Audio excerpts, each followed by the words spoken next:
वांगशन family, welcome back. Let's start our new chapter.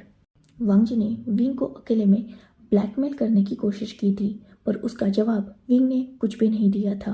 Wang जी जो बस एक पेन ड्राइव के भरोसे नहीं बैठ सकता था, इसीलिए वो अपने सबसे स्ट्रॉन्ग वेपन युआन को ढूंढ रहा था। पर जब उसे पता चला कि युआन मेंशन में है ही नहीं और वो इवनिंग तक आने वाला है, तब तो वांग जी को थोड़ा डर लग रहा था। पर उसका टेंशन इंस्टेंट तब बढ़ गया था जब उसने जिशुन के साथ लॉयर्स और मैरिज रजिस्ट्रार ऑफिसर्स की टीम को देखा। सारे पेपर्स रेडी हो चुके थे और विंग भी तो रेडी था साइन करने के लिए। पर यह शादी क्या सच में वांग जी होने दे सकता था? पर जो हो रहा था उसे वो रोके भी कैसे? वांग जी जिसके दिमाग में यही सब कुछ चल रहा था, पर ऑब्वियसली लोग उसके लिए रुकेंगे थोड़ी ना। प्रोसेस स्टार्ट हो चुकी थी। सारे पेपर्स उन दोनों के सामने रख दिए गए थे। विंग और जिशुन साइड बाय साइड बैठे हुए थे और दोनों भी उस सारे पेपर्स को रीड कर रहे थे। कुछ देर बाद उन दोनों ने एक दूसरे की तरफ देखा। जिशुन ने विंग से क्वेश्चन किया पेपर्स के बारे में, पर सारे पेपर्स क्लियर थे, इसीलिए अब वो दोनों भी साइन करने के लिए रेडी थे। फर्स्ट साइन जिशुन ने की और उसकी साइनिंग कंप्लीट होते ही उसके फेस पर एक बहुत बड़ी और ब्राइट स्माइल थी। सच में वो बहुत ज़्यादा खुश लग रहा था। देन उसने अपने पेपर्स विंग की तरफ बढ़ा दिए और अब तो वांग जी की धड़कन जैसे रुकने को थी। अगर विंग ने पेपर साइन कर दिए तो सब कुछ खत्म हो जाएगा। उसका प्यार हमेशा के लिए किसी और का हो जाएगा और हमेशा के लिए उससे दूर हो जाएगा। जिंदगी में बाद में कभी भी वो विंग की शक्ल तक नहीं देख पाएगा और अपनी एक गलती की वजह से वो जिंदगी भर तड़पता रहेगा। जहाँ एक तरफ वांग जी ये सब कुछ सोच रहा था, वही विंग उसका हाथ पेन की तरफ बढ़ चुका था। उसने अपने हाथ में पेन होल्ड किया और उसने अपनी नज़र उठाकर एक बार वांग जी की तरफ देखा, जो पूरा स्वेटी हो चुका था, डरा हुआ था। उसकी आंखों में विंग को खोने का वो खौफ खुद विंग भी क्लियरली देख सकता था। वांग जी ब्लीडिंग आइज से विंग की तरफ देख रहा था और कंटिन्यूडली जैसे उसकी आइज बैक कर रही थी कि मत करो ये। पर विंग उसने एक डीप ब्रीथ ली, देन जिशुन की तरफ देखा जिसकी आइज स्माइल कर रही थी। वो बहुत खुश और एक्साइटेड था। विंग ने देन उन दोनों से नज़र हटाकर एक नज़र अपनी वॉच की तरफ डाली जिसमें कंटिन्यूडली रेड लाइट फ्लैश हो रही थी। विंग जिसने फाइनली अपना हाथ उन पेपर्स की तरफ रखा और वो साइन करने ही वाला था, तभी वांग जी ने उसे रोक दिया। वांग जी की आवाज़ से सब डिस्ट्रैक्ट हो चुके थे और सब वांग जी की तरफ देख रहे थे। वांग जी जो बहुत ज़्यादा नर्वस और थोड़ा डरा हुआ लग रहा था। युआन, बच्चा यहाँ नहीं है ना, तो क्या ज़रूरत है इन सब चीज़ों की? हम वो आने के बाद भी तो ये सब फॉर्मेलिटीज़ कर सकते हैं ना। ये सुनते ही जिशुन जिसने वियर्डली वांग जी की तरफ देखा, और वो क्यों मिस्टर लैन? बच्चे को साइन नहीं करनी, साइन मुझे और मेरे ओमेगा को करनी है। हाँ, पर फिर भी बच्चा भी तो इम्पोर्टेंट रोल प्ले करता है ना, मतलब उसके सामने सब कुछ होगा तो सही रहेगा ना। मिस्टर लैन, बच्चे की ज़रूरत नहीं है, उसकी ज़रूरत इवनिंग में वेडिंग में ज़्यादा है और वो वहाँ मौजूद ज़रूर रहेगा। अभी उसकी कोई ज़रूरत नहीं है। वो कौन सा पेपर पढ़ने वाला है? ये बस लीगल प्रोसीजर है। हाँ, पर फिर भी इससे पहले कि वांग जी कुछ बोल पाता, उसे अपने हाथ पर एक स्ट्रॉन्ग ग्रिप फील हुई थी और उसने तुरंत अपने साइड में बैठे अपने फादर कुरैन की तरफ देखा, जिन्होंने वांग जी को बस एक डेयर किया और देन उन्होंने जिशुन की तरफ देखा। वो एक्चुअली गलत मत समझिए, मेरा बेटा बस युआन से मिलना चाहता है, इसीलिए उसने ये सब कुछ कहा। प्लीज़ आप कंटिन्यू कीजिए। ये सुनते ही जिशुन ने कुरैन को एक स्माइल दी और उसने विंग की तरफ देखा। विंग जो वांग जी और कुरैन की तरफ ही देख रहा था। जिशुन ने उसके शोल्डर पर हाथ रखा तो विंग का ध्यान जिशुन की तरफ गया। Come on, sign it. विंग जिसने हल्की सी स्माइल की और उसने अपने हाथ को फिर से पेपर पर रखा और पर तभी सबको कुछ आवाज़ आई जैसे कुछ गिरा हो। सबका ध्यान वांग जी की तरफ गया क्योंकि वांग जी के हाथ से कुछ नीचे गिरा था जिसकी आवाज़ हुई थी। वांग जी ने जो नीचे गिरा था उसे उठाया। ऑब्वियसली वो पेन ड्राइव था और वो उस पेन ड्राइव को विंग को शो कराते हुए उठा रहा था, जैसे वो विंग को वार्न कर रहा हो कि ये सब कुछ अभी के अभी रोक दे, वरना वांग जी भी खुद को नहीं रोकेगा। विंग, जिसने ये देखते हुए भी ज़्यादा रिएक्ट नहीं किया, उसने फाइनली अपने पेन को पेपर पर रखा साइन करने के लिए और एक नज़र अपने हाथ की रिस्ट पर पहनी डिजिटल वॉच पर डाली, जिसका लाइट अब तक रेड में फ्लैश हो रहा था, अचानक वो ग्रीन हो गया और जैसे ही विंग ने ये देखा था, उसके फेस पर एक स्माइल आ चुकी थी। उसने उस पेन को पेपर पर रख दिया एंड देन दूसरे ही पल विंग का मूव देखकर वहाँ हर कोई शॉक था, क्योंकि पेन छोड़कर विंग ने सीधा गन उठा ली थी और जैसे ही ये हुआ था, बहुत सारे बॉडीगार्ड जो ऑलरेडी मैंशन में एंटर कर चुके थे और उन सारे बॉडीगार्ड्स ने तुरंत ही लैन फैमिली को एक तरीके से कवर कर दिया था। सबके हाथ में गन थी। विंग के साइड में जो शुयांग खड़ा था, उसने भी अपनी गन निकाल ली थी और सबका पॉइंट था सीधा जिशुन पर। जिशुन, जिसने एक नज़र विंग की तरफ देखा, उसके फेस पर अभी भी स्माइल थी, पर वो क्रीपी स्माइल थी, सॉफ्ट नहीं थी। तो फाइनली युंदाओ ने अपनी असली औकात दिखा ही दी। जैसे ही युंदाओ ने यह सुना था, उसके फेस पर स्मक आ चुका था। दूसरे ही पल उसने सीधा जिशुन को किक करके काउच से नीचे फेंक दिया था। वहाँ जो जिशुन के गार्ड्स थे, उन्होंने भी गन निकाल ली थी, पर विंग के गार्ड्स ने उन सबको ऑलरेडी गन पॉइंट पे लेकर उनकी गन्स को छीन लिया था। वही विंग जो जिशुन के सामने आ चुका था। युंदाओ, गलत कर रहे हो, भूलो मत, बच्चा अभी भी।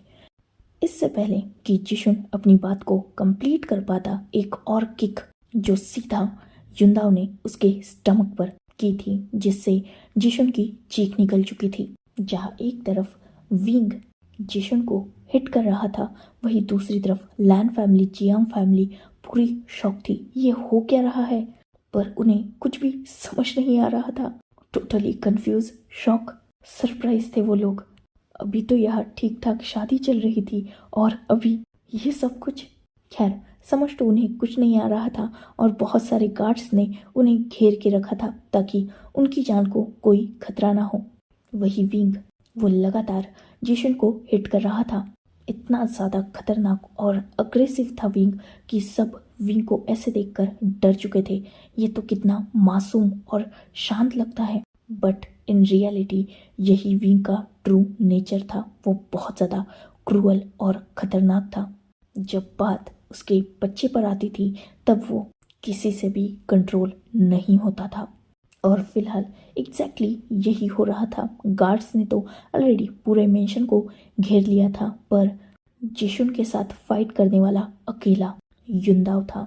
ऐसा नहीं था कि जिशुन फाइट बैक करने की कोशिश नहीं कर रहा था। ऑब्वियसली एक स्ट्रॉन्ग अल्फा था वो, पर इस बार शायद उसने गलत पंगा लिया था, क्योंकि विंग को वो डिफीट नहीं कर पा रहा था, ना खुद को प्रोटेक्ट कर पा रहा था। विंग के पास उसके हर मूव का काउंटर मूव था, जिस वजह से उसने जिशुन को बहुत ज़्यादा इंजर्ड कर दिया था।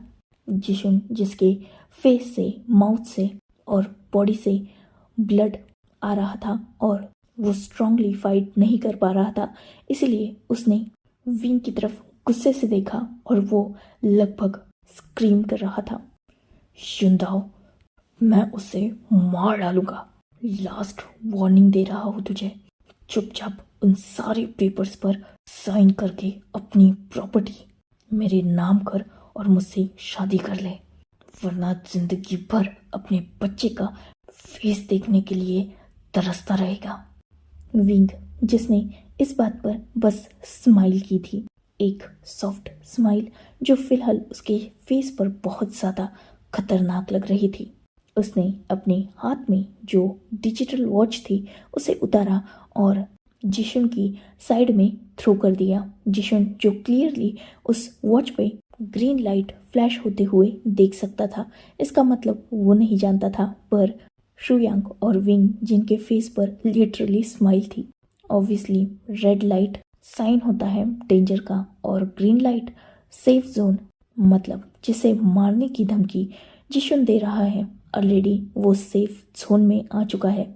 विंग और शुयांग एग्जैक्टली यही तो कर रहे थे। वो इसी प्लान को एग्जीक्यूट कर रहे थे, पर इस प्लान में थोड़ा चेंज हुआ था जब लैन फैमिली अचानक इवनिंग की जगह मॉर्निंग में मेंशन में आई थी। विंग का स्ट्रेस तब बढ़ चुका था क्योंकि जिशुन जिसकी कैद में युआन था और वो विंग पर प्रेशर बना रहा था वेडिंग के लिए, और साथ ही विंग के नाम पर जितनी भी प्रॉपर्टी है वो जिशुन के नाम पर ट्रांसफर करने के लिए। पिछले लगभग 3 दिनों से जिशुन की कैद में युआन था। विंग जिस दिन लैन फैमिली में जाने वाला था, जब कुरैन ने उसे बुलाया था, उस दिन वो लेट ही बस जिशुन की वजह से हुआ था क्योंकि जिशुन ने युआन को किडनैप कर लिया था और विंग उस दिन जिशुन से ही बात करने गया था, जिस वजह से वो लैन फैमिली में जाने के लिए लेट हो चुका था। जिशुन ने उसी दिन विंग के सामने वेडिंग की और प्रॉपर्टी ट्रांसफर की शर्त रखी, जिसके लिए विंग मान गया और इसीलिए उसने लैन फैमिली में सब कुछ बताया था। हाँ, उसमें आधी नहीं लगभग सारी ही बातें झूठ थी, पर वेडिंग की बात सच थी क्योंकि वो विंग की मजबूरी बन चुकी थी क्योंकि उसे अपने बच्चे को बचाना था। उसने फुल प्रूफ प्लान बना के रखा था। पिछले 2 दिनों से वो बस वेडिंग हो रही है इस बात का प्रिटेंड कर रहा था क्योंकि वो बिजी था युआन को ढूंढने में, जो फाइनली उसे आज मिल चुका था। पर अचानक लैन फैमिली के यहाँ आ जाने से विंग स्ट्रेस में आ चुका था क्योंकि अब उसे लैन फैमिली को भी सिक्योर करना था। पर उसने उसे भी अच्छी तरीके से कर लिया था क्योंकि इस मैंशन में आधे से ज़्यादा जिशुन के गार्ड्स थे, पर विंग ने, शुयांग और शाओ शिनचैन ने मिलकर फाइनली सब कुछ ठीक कर लिया था। यही रीज़न था कि शाओ शिनचैन खुद वांगजी, सिचैन और चैंग को मैंशन टूर पर लेके गया था क्योंकि ऑब्वियसली यहाँ आधे गार्ड्स जिशुन के थे। इनफैक्ट लगभग बहुत सारे गार्ड्स ही जिशुन के थे और बहुत कम गार्ड्स विंग के थे। उसे डर था कि वो गार्ड्स कहीं इन तीनों को हार्म ना कर दे।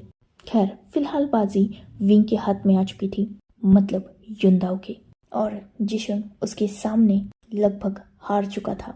पर ऑब्वियसली अपनी हार को एक्सेप्ट करना इतना आसान नहीं होता ना।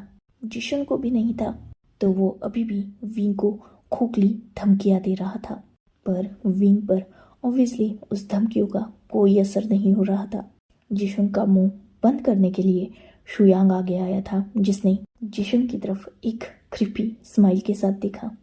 जिसे मारने की तुम धमकी दे रहे हो, ऑलरेडी उसे बचा लिया गया है। बहुत जल्द सही सलामत वो तुम्हारी आंखों के सामने होगा।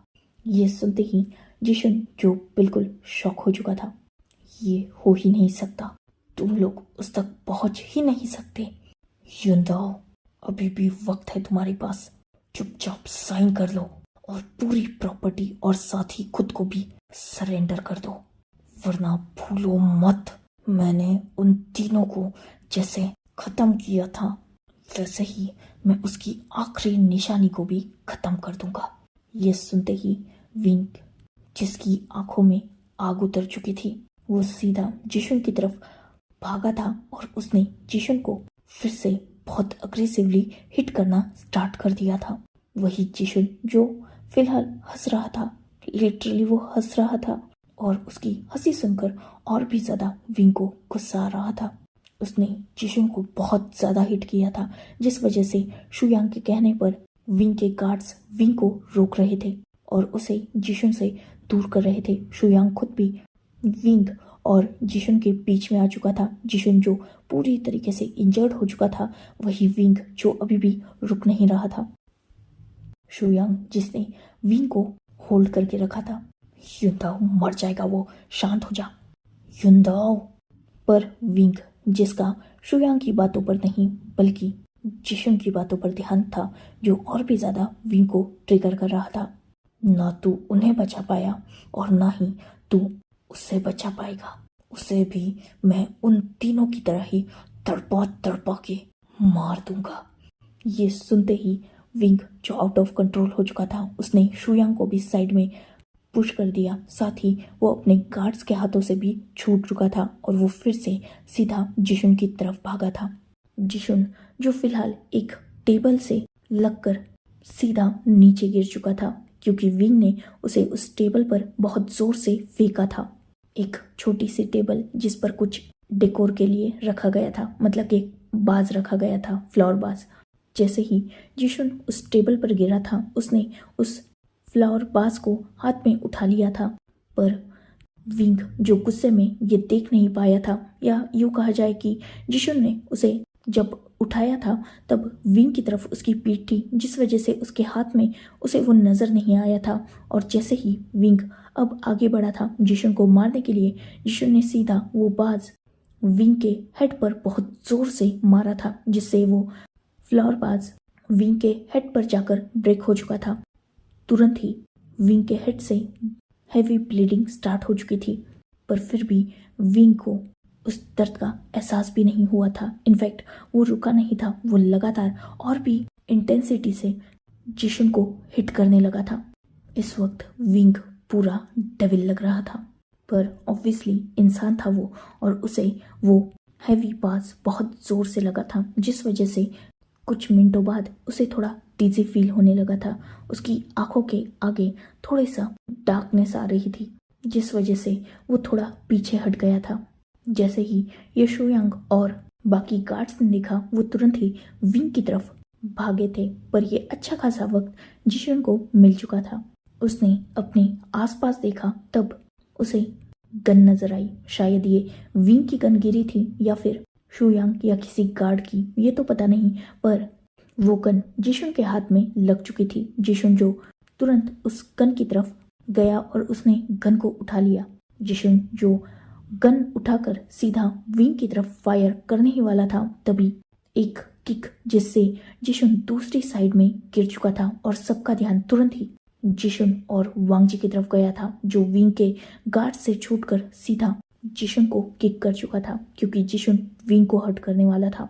वांगजी ने तुरंत उस गन को जिशुन के हाथ से छीन लिया और अब वांगजी जिशुन को हिट कर रहा था, क्योंकि अब तक जिशुन की बातों से हर कोई समझ चुका था कि विंग क्यों जिशुन से शादी करने के लिए मजबूर था। बातें अभी भी क्लियर नहीं थी, पर समझने लायक तो हो चुकी थी।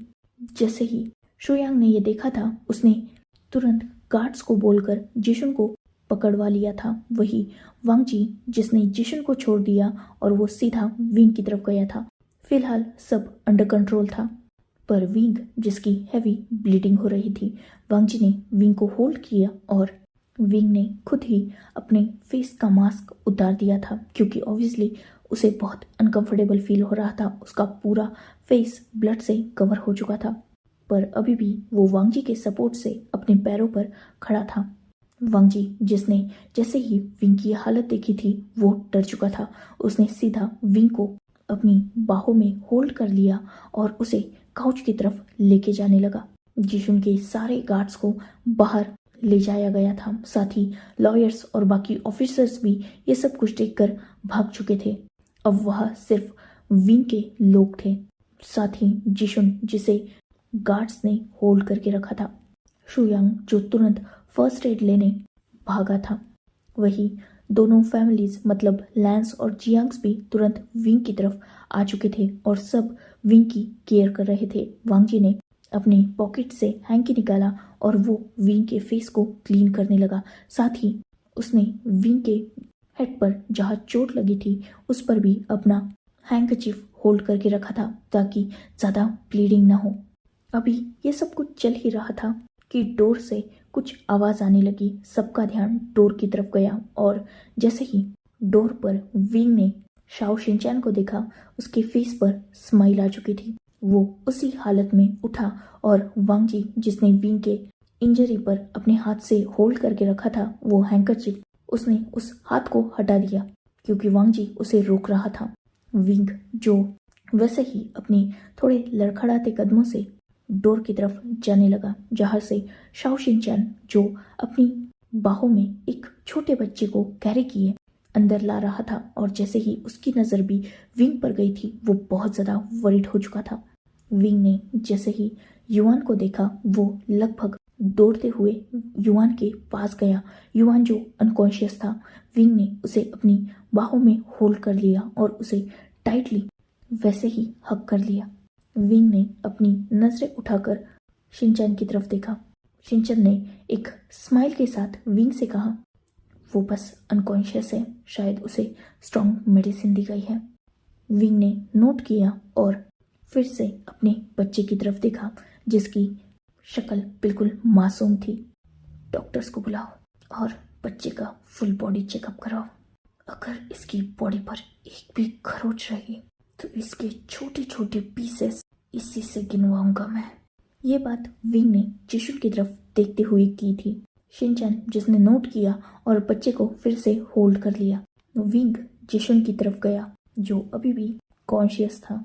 ऑब्वियसली अल्फा था, थोड़ा ढीठ भी था और विंग अपने शिकार को आसानी से मारता नहीं, वो तड़पाने में बिलीव रखता है। इसीलिए उसने जिशुन को ऐसी ही जगह मारा था जहां उसे बस चोट लगे और दर्द हो, वो मरे नहीं। यही रीजन था कि अब तक जिशुन जिंदा था। विंग ने गार्ड्स को इशारा किया जिससे गार्ड्स ने जिशुन को छोड़ दिया। विंग जिशुन के पास नीचे बैठ गया अपनी एक नी पर। उसने अपने एक हाथ से जिशुन के हेयर्स को ग्रैब किया और उसके फेस को ऊपर किया। उसका पूरा फेस ब्लड से कवर हो चुका था और साथ ही विंग का भी पूरा फेस ब्लड से कवर था। जिशुन ने विंग की तरफ एक क्रीपी स्माइल से देखा। प्रॉपर्टी, पैसा, पोजीशन, पावर, बहुत शौक है ना तुझे इन सब चीज़ों का। इन चीज़ों के सामने इंसान की कीमत तक नहीं है तेरी नज़रों में। इसलिए तो तूने मेरे दोनों गगह और मेरे बेस्ट फ्रेंड को मार दिया। पर तू जानता है उस दिन मरने वाले वो 3 नहीं थे, 4 थे, क्योंकि उस दिन तूने विंग को भी मार दिया। वो बच्चा जो अभी अभी 18 साल का हुआ था, उसकी मासूमियत तूने उस दिन उससे छीन ली। उस दिन तूने युआन को नहीं, मुझे अनाथ कर दिया। रह देकर कितनी मुश्किल से एक फैमिली मिली थी मुझे जो मुझसे प्यार करती थी। तूने अपने सेल्फिशनेस के चलते उन तीनों को मार दिया। उसकी सजा तुझे अब युंदाव देगा जिसे खुद तूने बनाया है। एक मासूम को मारकर तूने उस दिन जो एक डेविल को बर्थ लेने के लिए मजबूर किया है, अब यही डेविल तेरी मौत की वजह बनेगा। विंग जिसने जिशुन को गुस्से से छोड़ दिया था और गार्ड्स को ऑर्डर दिया था कि वो जिशुन को घसीट कर लेके जाए। जिशुन जो चीख रहा था, चिल्ला रहा था, विंग से बेग कर रहा था कि वो उसे छोड़ दे, पर अब इसका कोई फायदा नहीं था। विंग जो खड़ा हो चुका था और अब तक शुयांग फर्स्ट एड किट लेकर भी आ चुका था। शुयांग जिसने गार्ड्स को मेंशन के बाहर भेज दिया था, सर्वेंट्स को मेंशन क्लीन करने के लिए बोल दिया था और ऑलरेडी डॉक्टर्स युआन को अंदर चेक कर रहे थे और बाहर वांग जी और दोनों फैमिली विंग की केयर कर रहे थे। कुछ ही देर बाद शुयांग ने एक डॉक्टर को बाहर बुलाया था ताकि वो विंग की ठीक से बैंडेज कर पाए। विंग जो शांति से काउच पर बैठा हुआ था और एक डॉक्टर उसके इंजरी को ट्रीट कर रहा था। डॉक्टर ने जब विंग को अच्छी तरीके से ट्रीट कर लिया तब विंग उठ गया और वो सीधा युआन जिस रूम में था उसकी तरफ चला गया। उसके पीछे दोनों फैमिलीज भी युआन के रूम में एंटर कर चुकी थी जहां डॉक्टर्स युआन का चेकअप खत्म करके जस्ट हटे ही थे। सबने विंग को ग्रीट किया। विंग ने नोट किया और वो युआन के बेड के साइड में बैठ गया।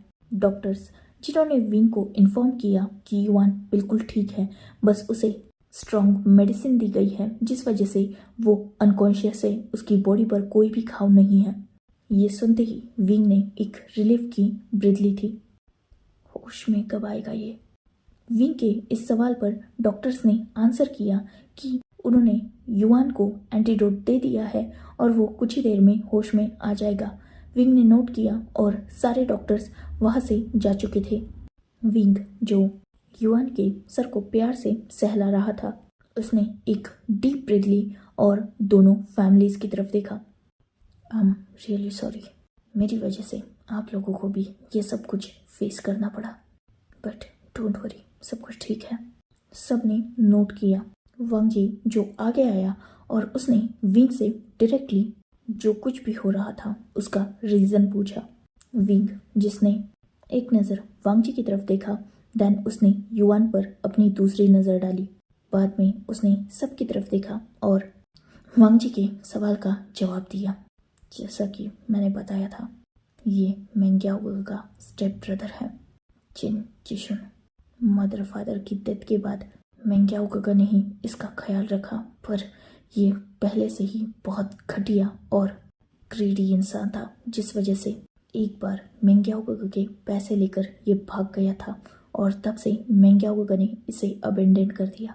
मुझे इस बारे में कुछ नहीं पता था क्योंकि ये बात बहुत पहले की थी, तब मैं नी फैमिली में नहीं था। कुछ सालों बाद जब इसे पता चला कि इसका भाई बहुत बड़ा बिजनेसमैन बन चुका है और उसके पास बहुत सारे पैसे हैं, तो ये वापस एक दिन लौटा। इसने मेंग्याओ के बहुत हाथ पांव जोड़े और उन्हें कन्विंस कर लिया और फिर से फैमिली में रहने लगा। पर इसके फैमिली में आने के लगभग 1 मंथ बाद ही मेंग्याओ नी मिंजू और हुसैन का एक्सीडेंट हो गया। मैं और युआन उसमें बच गए थे क्योंकि हम बाद में जाने वाले थे। युआन घर पे था नानी के पास और मैं ऑफिस में था, और वो तीनों एक इम्पोर्टेंट मीटिंग के पास, मतलब क्लाइंट के पास जाने वाले थे, और रास्ते में प्रॉपर्टी के लिए इसने उन तीनों का एक्सीडेंट कर दिया। पर इसे ये नहीं पता था कि ऑलरेडी याओगो और मिंजूगा ने सारी प्रॉपर्टी मेरे और युआन के नाम पर ट्रांसफ़र कर दी थी बहुत पहले ही। ये बात युआन के बर्थ के बाद की है, तुरंत ही। शायद उन्हें अंदाज़ा हो चुका था, इसलिए उन्होंने वो प्रॉपर्टी बस हम दोनों के नाम पे की थी। ये बात जब इसे पता चली तो ये पागल हो गया। इसने तब भी युआन को मारने की कोशिश की थी, पर मैंने इसे बचा लिया था और तब इसे उस कंट्री में जेल में डाल दिया था। पर पता नहीं कैसे ये वहाँ से छूट गया और इस बार इसने फिर से वही किया। पहले इसे मेरी रियल आइडेंटिटी नहीं पता थी, पर अब यहाँ इसे मेरी रियल आइडेंटिटी भी पता चल गई कि मैं वी चांद से और कांसी सरन का बेटा हूँ जो वे कॉरपोरेशन रन करते हैं। तो इसके लालच की सारी सीमाएं टूट गई। बच्चे को किडनैप करके मुझे ब्लैकमेल किया कि मैं इससे शादी करके वे कॉरपोरेशन और युआन के नाम पर जो प्रॉपर्टी है, साथ ही मेरी भी सारी प्रॉपर्टीज इसके नाम कर दूं और इससे शादी कर लूं। वैसे भी मेरी शादी के बाद मेरे अल्फा को ही मेरी सारी प्रॉपर्टी मिलेगी और मेरा अल्फा युआन का भी लीगल गार्जियन बन जाएगा, जिस वजह से युआन की भी सारी प्रॉपर्टी मेरे अल्फा के नाम पर रहेगी। जब तक युआन 18 कंप्लीट नहीं करता तब तक गार्जियन ही प्रॉपर्टी हैंडल करेगा, जिस वजह से ये मुझसे शादी करना चाहता था। पर फाइनली अब सब ठीक है। सब ने नोट किया। कुछ वक्त सब साइलेंट ही थे, पर अचानक सबका ध्यान युआन की तरफ गया, जो अब धीरे धीरे मूव करने लगा था। युआन जिसने धीरे धीरे अपनी आईज ओपन की, तुरंत ही विंग जो युआन के बिल्कुल पास आ चुका था। बच्चा, आर यू ओके? युआन जिसने जैसे ही अपनी शियान मामा को देखा, वो तुरंत ही अपनी शियान मामा के पास चला गया और उसने अपनी शियान मामा को टाइटली हग कर लिया। विंग ने भी उसे हग बैक किया और वो युआन को सहलाने लगा। युआन जो बहुत ज़्यादा रो रहा था, वही विंग, उसे समझ नहीं आ रहा था कि युआन रो क्यों रहा है। शायद बच्चा डर गया है। यही सोचकर विंग अपनी स्मूथिंग फेरोमोन्स को रिलीज करने लगा, क्योंकि ऑब्वियसली बचपन से युआन विंग के पास था और उसे विंग के फेरोमोन्स की आदत थी। पर आज विंग के फेरोमोन्स का भी युआन पर असर नहीं हो रहा था और वो और भी ज़्यादा रो रहा था। विंग जो डर गया और उसने शुयांग की तरफ देखा। डॉक्टर्स को बुलाओ। शुयांग जिसने नोट किया और विंग जिसने युआन को अपने आप से थोड़ा दूर किया। युआन के टीयर्स को विंग ने प्यार से क्लीन किया और उसने युआन के फेस को अपने दोनों हाथों में होल्ड कर लिया। बच्चा, व्हाट्स रॉन्ग? कहीं दर्द हो रहा है? लगा है बेटा तुम्हें? अपनी शियान मम्मा को बताओ क्या हुआ। शियान मम्मा? हाँ बच्चा बोलो, डर गया था मेरा बच्चा? वो अंकल। हाँ, क्या किया बच्चा अंकल ने? उन्होंने युवान से कहा कि युवान शियान मम्मा का बच्चा नहीं है और शियान मम्मा ने युवान को अब अबेंडेंट कर दिया। आपने मुझे उन गंदे अंकल के पास क्यों दिया? जैसे ही विंग ने यह सुना था, उसकी आंखों में भी आंसुओं की हल्की सी परत आ चुकी थी। उसने युवान को अपने बाहों में छुपा लिया। बच्चा, वो बुरे अंकल थे ना, तो उन्होंने युवान से झूठ बोला। शियान मम्मा का युवान असली बच्चा है और वो अंकल बस युवान को हर्ट करना चाहते थे। शियान मम्मा ने युवान को अबेंडन नहीं किया बच्चा। वो अंकल जबरदस्ती युवान को लेके गए थे। शियान मम्मा को तो पता भी नहीं था कि उसका युवान डेंजर में है, और जब शियान मम्मा को पता चला तब वो आई ना युवान को सेव करने। आप सच बोल रहे हो ना?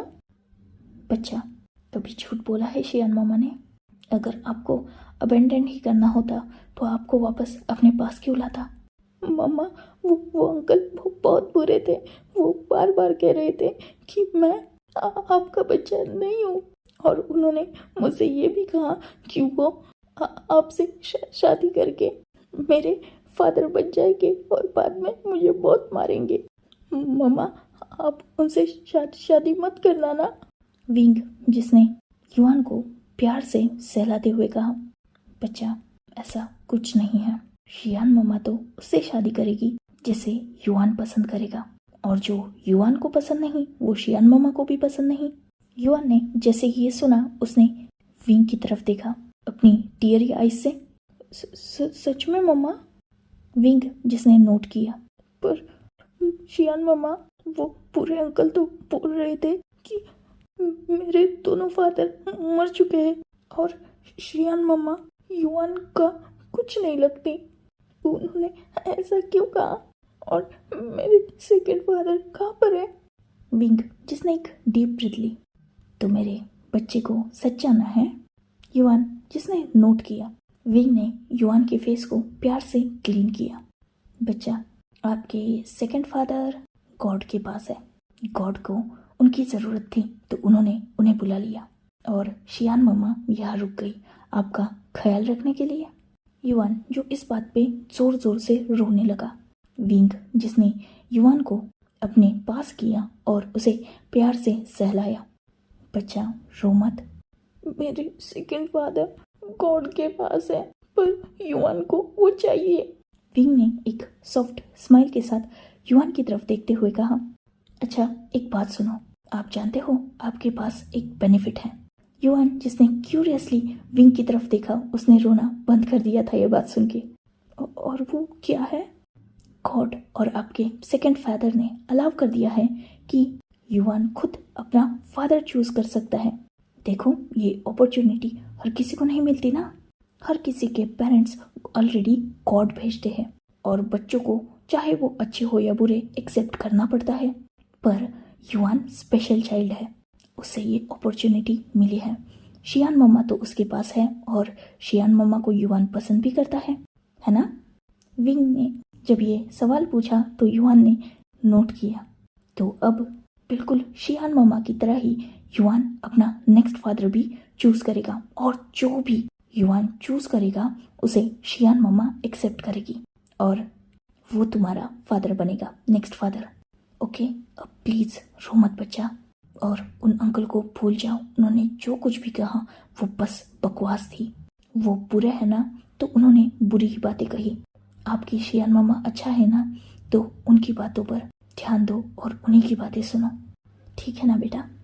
युवान, जिसने नोट किया, और विंग के फेस पर ये देखकर स्माइल आ गई। So enough for today. Let's take a break. Next chapter in next video. If you like my explanation, like, comment and subscribe my channel. Hopefully you all are enjoying this fan fiction. Goodbye. Take care. Enjoy your beautiful life.